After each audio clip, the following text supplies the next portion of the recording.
Так считает жительница Сыктывкара Наталья Щукина. В своем дворе она обустраивает клумбы. И теперь цветы не только ей создают настроение, но и всем соседям. Валентине Смирновой тоже приглянулись яркие палисадники. Вот сегодня такая погода, что даже касания не хотят открываться. Мои любимые цветы. Так обидно. Они самые красивые у меня. Здесь и вот там в конце еще. И они все закрыты. Они солнце любят, как и я.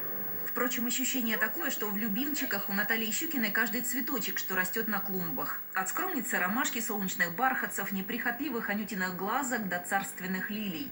Последние, кстати, год за годом преподносят сюрпризы. У меня изначально эти лилии были желтые. Потом на следующий год, в прошлом году, вообще 2 года были желтые, на следующий год они у меня стали белые. Я думаю, да что ж такое-то, не может такого быть. А в этом году они все розовые. Вот это переопыление, видимо, какое-то происходит. Украсить унылые газоны Наталья Щукина захотела сразу, когда 6 лет назад заехала в новый дом по Сысольскому шоссе. Инициативу поддержали сотрудники местной управляющей компании. Поставили заборчики, завезли торф, воду провели и разбили клумбы. На одну я не могла остановиться, мне надо и дальше, и где свободный участок есть, мне надо все засадить. Потому что главное, это, как сказал Достоевский, красота спасет мир. Работы у цветочницы много. Рассаду дома выращивает, потом на газоны высаживает. Каждый день то поливка, то прополка. В помощницах внучка Екатерина.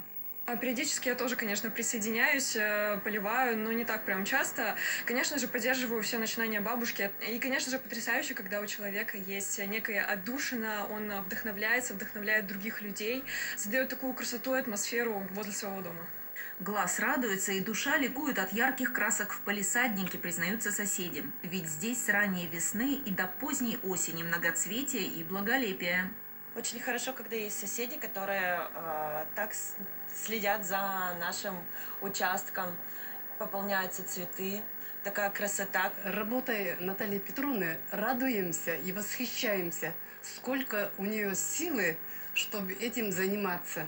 На этом газоне, что неподалеку от подъезда, уже вырисовывается настоящая альпийская горка. Мусорная какая-то свалка была. И лежала огромная плита. Вот огромная. Я 2 года приставала к управляющей компании. Пожалуйста, ну избавьте меня от этой плиты.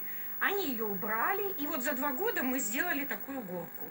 Наталья Петровна наблюдает, что у домов по соседству газоны тоже стали преображаться. Хороший пример заразителен, радуется женщина, а красоты много не бывает. Валентина Смирнова, Андрей Иванов, Вестикоми. В эти минуты в